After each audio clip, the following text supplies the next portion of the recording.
महिलाओं के प्रति मान्यता सुधारे। मनुष्य की एक बहुत बड़ी आवश्यकता उसका विवेक है। जब तक वह उसका उचित उपयोग करता रहता है, तब तक हर पक्ष से गौरव और प्रगति पाता रहता है। लेकिन जब प्रमादवश, अहंकार के कारण अथवा परंपराओं के दबाव में आकर विवेक की उपेक्षा होने लगती है, तो तरह तरह के अनर्थ खड़े होने लगते हैं। समाज में थोड़े मूर्ख हमेशा रहे हैं और रहेंगे। वह अपने स्तर से कुछ न कुछ अटपटी बातें और ऊटपटांग काम किया ही करते हैं। विवेक के अभाव में उन्हें भी परंपरा, लोक रीति मानकर समर्थन दिया जाने लगता है। जैसे जैसे ऐसी गलत परिपाटियों की और उनके मानने वालों की संख्या बढ़ती जाती है, वैसे वैसे ही समाज में उल्टे परिणाम सामने आने लगते हैं। नारी के प्रति जनसाधारण की मान्यताएं इसी ढंग से बिगड़ी हैं। जब हमारी भारतीय संस्कृति में नारी को देवी, गृहलक्ष्मी, पूज्य माना गया है, तो फिर उसे तिरस्कृत, उपेक्षित, हीन और घटिया स्तर की मानने की कोई तुक ही नहीं है। लगता यह है कि अहंकारी पुरुष वर्ग द्वारा नारी की सरलता, सज्जनता और दिव्य गुणों का गलत अर्थ लगाया जाने से यह स्थिति पैदा हुई। नारी में सेवा और समर्पण का भाव स्वाभाविक रूप से होता है।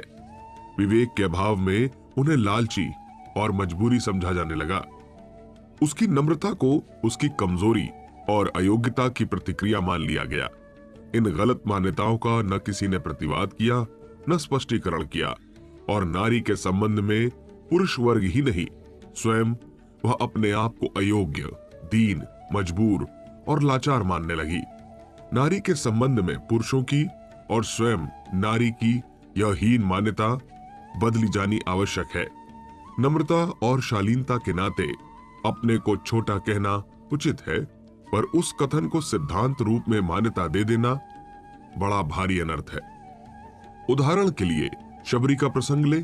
भगवान राम जब उसके पास पहुंचते हैं, तो वह भाव विभोर होकर उनका स्वागत करती है और उनके आने का आभार मानते हुए कहती है कि ही विधि स्तुति करो तुम्हारी, अधम जाति में जड़मति भारी, अधम ते अधम, अधम अति नारी, तिह मह मैं मतिमंद अधारी। हे पापनाशक प्रभु, मैं आपकी वंदना कैसे करूं? मैं तो जड़ बुद्धि हूं, महाअधम नारियों में भी मंद बुद्धि की हूं। शालीनता एवं शिष्टाचार अथवा नम्रता एवं भावुकता के नाते यह सब कथन उचित भी है, माननीय भी है, किंतु इस कथन को सुनकर राम उसे महानीच मान ले या स्वयं शबरी अपने आप को इतना निकृष्ट बना ले कि दूसरों को उसे नीच कहने का अवसर मिले, तो यह अनर्थ ही हो गया। उस समय ऐसा नहीं हुआ, क्योंकि किसी की शालीनता का दुरुपयोग करके अपने झूठे अहंकार को बढ़ाने की परंपरा से वे पात्र मुक्त थे। शबरी क्या थी, उन्हें पता था। वाल्मीकि रामायण में कंबंध ने श्री राम को शबरी का परिचय देते हुए कहा, श्रमणी शबरी नाम काकुत्स्थ स्थिर जीवनी, त्वां तु धर्मे स्थिता नित्यं सर्वभूत नमस्कृतम। हे कुकुत्स वंशी राम, शबरी नाम की सन्यासिनी दीर्घायु वाली, धर्म में दृढ़ तथा सबसे सम्मान पाने योग्य है। कंबंद ने शबरी को सर्व भूतनस्क्रम, सबसे सम्मान पाने योग्य, यूं ही नहीं कह दिया। शबरी की साधना, उसका आचरण था ही इतना श्रेष्ठ कि स्वयं श्री राम भी उससे प्रभावित हुए बिना न रह सके। अपने को मंद बुद्धि कहने वाली शबरी ने उन्हें जो सलाह दी, उसे उन्होंने सादर स्वीकार किया और उस पर चलकर सफलता भी पाई। उस अधम से अधम में यह क्षमता थी कि उसने स्वेच्छा से योगाग्नि द्वारा शरीर त्याग करके परम गति पाई। वाल्मीकि जी लिखते हैं, यत्र ते सुकृतात्मानो विहरन्ति महर्षयः, तत्पुण्यं शबरी स्थानं जगामात्म समाधिना। जहां श्रेष्ठ कृत्य करने वाले महर्षि आदि विहार करते हैं, वहां अपने समाधि बल से वह शबरी जा पहुंची। शबरी के इस प्रसंग से नारी के संबंध में उसकी शक्ति और उसकी सामर्थ्य का अंतर स्पष्ट समझ में आता है। एक और उदाहरण लें। धनुष यज्ञ के बाद चारों भाइयों का विवाह हो चुका है। माता सुनैनी बेटी की विदा के लिए तैयार है। श्री राम को बुलाकर स्नेह प्रकट करती हैं और अपनी बेटी सीता को राम के हाथ में सौंपकर नम्रता प्रदर्शित करती है। परिवार पुरजन मोहि राजही, प्राण प्रिय सिय जानिबी, तुलसीस सीलु सनेहु लखी, निज किंकरी कर मानिबी। अर्थात परिवार को, पुरवासियों को, स्वयं को और राजा को सीता प्राणों के समान प्रिय है, ऐसा जानिएगा।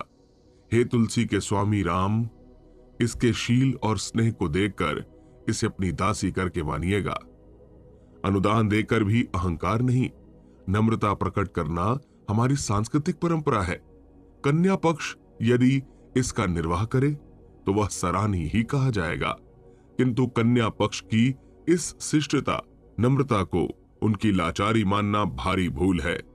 इस नम्रता को कन्या के सुख के लिए प्रार्थना या चापलूसी मानकर समय का लाभ उठाए, ऐसा कोई नहीं।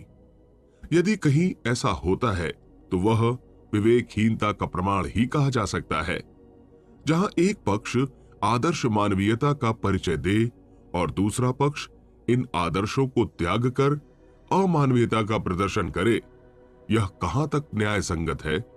हमारी सनातन परंपरा है कि वर पक्ष वाले भी कन्या पक्ष वालों के प्रति स्नेह, सद्भावना तथा नम्रता, शिष्टाचार का व्यवहार करते हैं। स्वयं भगवान राम ने इस आदर्श को प्रस्तुत किया है। वे बेटी वाले को लाचार एवं दीन नहीं मानते, वरन उनके इस अनुदान के प्रति कृतज्ञतापूर्ण व्यवहार करते हैं।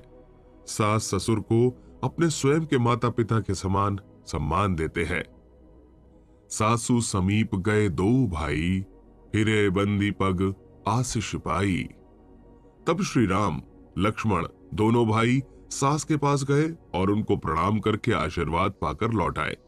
जिसने अपनी कन्या बिना शर्त दी है, उसके प्रति सम्मान व्यक्त करना सभ्य व्यक्तियों के लिए उचित है। यही क्रम आगे चलता है। माता सुनैना के नम्रता और भावुकता में कहे शब्दों का लाभ उठाकर कन्याओं के साथ नौकरानियां जैसा व्यवहार कोई नहीं करता। उन्हें पूरा सम्मान और भरपूर स्नेह दिया जाता है। स्वयं राजा दशरथ इसका आदर्श प्रस्तुत करते हैं। नृप सब भांति सबहि सन्मानी, कही मृदु बचन बुलाई रानी, बधु लरकनी पर घर आई, राखेउ नयन पलक की नाई। राजा ने सभी तरह से सबका सम्मान किया और कोमल वचन कहकर सभी रानियों को बुलाया और कहा, बहुएं अभी बच्ची हैं, पराए घर आई हैं, इनको इस तरह से रखना जैसे नेत्रों को पल के रखती हैं, अर्थात इनको सभी तरह के सुख पहुंचाना। रामायण में सीता या किसी भी बहू का थोड़ा भी अपमान नहीं होने पाता है। उनके लिए बहुओं के आचरण और परिजनों की सज्जनता दोनों को श्रेय दिया जाना उचित है। यदि कहीं इस मर्यादा का उल्लंघन होता दिखाई देता है, वहीं अपने गौरव के प्रति सजग नारी पुरुषों को भूल सुधार के लिए टोकती भी है।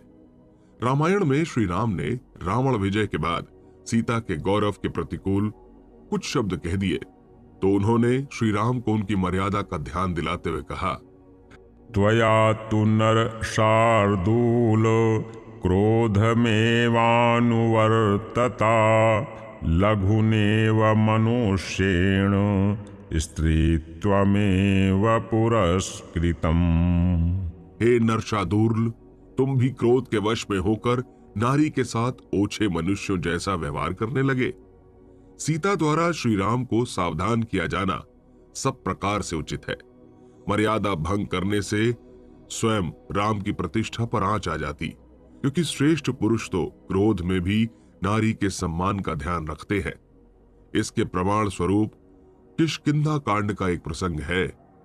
सुग्रीव राज्य पाकर सीता की खोज में उत्तरदायित्व की उपेक्षा करने लगे तो लक्ष्मण क्रुद्ध होकर नगर में जा पहुंचे।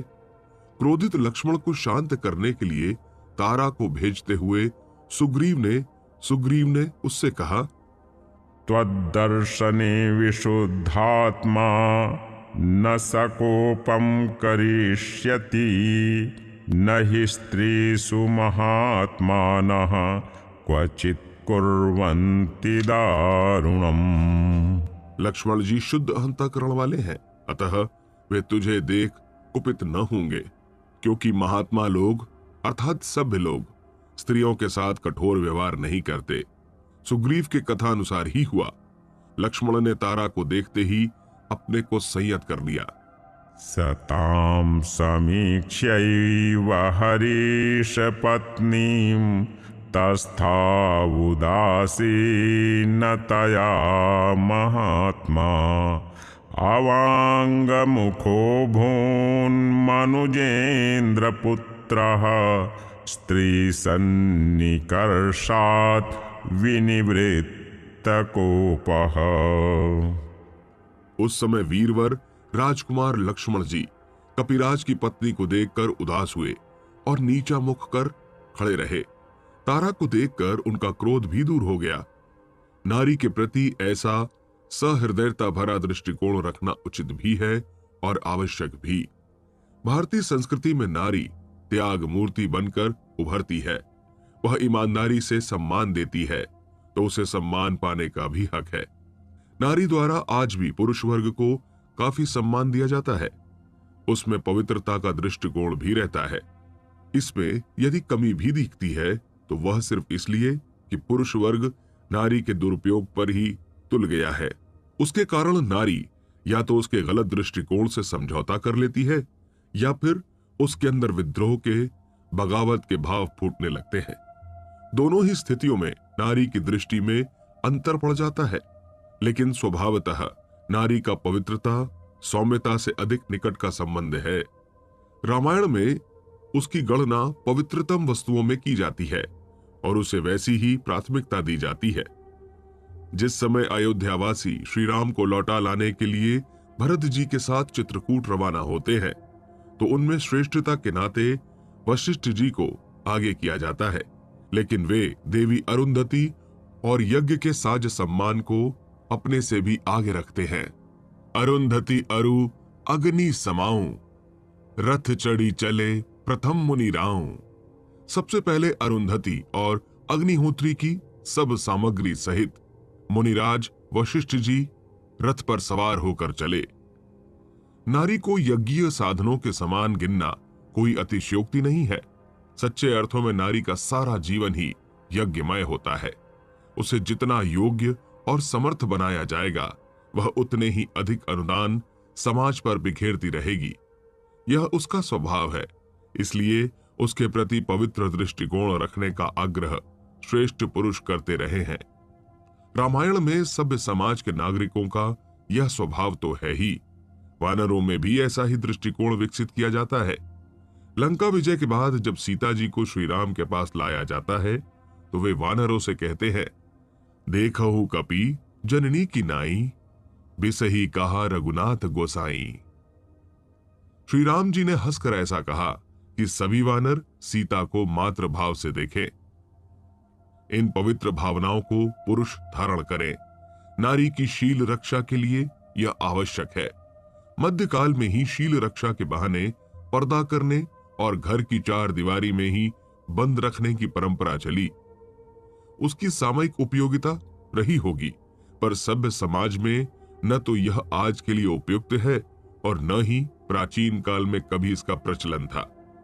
नारी के लिए पर्दा घृणित प्रथा है। रावण विजय के बाद विभीषण पालिकी में पर्दा लगाकर सीता जी को राम के पास ला रहे थे। राम ने उसका विरोध करते हुए कहा, न ग्रहाणि न वस्त्राणि न प्रकारास्तिरस्क्रियाः नेदृशा राजसत्कारा वृत्तमावरणं स्त्रियाः। स्त्रियों के लिए न घर, न चादर, न घूंघट, न कनात आदि की चार दीवारी, न चिक आदि का पर्दा और न इस प्रकार का राज सत्कार ही आड़ ओट करने वाला है, जैसा कि तुम कर रहे हो। जो लोग सोचते हैं कि नारी के शील की रक्षा के लिए पर्दा आवश्यक है, उन्हें भगवान श्री राम के विचार समझने चाहिए। वे किसी भी प्रकार के पर्दे को अनुचित मानते हैं और उसके स्थान पर नारी के प्रति पवित्र दृष्टि रखने का आग्रह करते हैं। वास्तव में स्वजनों की तो यही मर्यादा है। नारी के प्रति गलत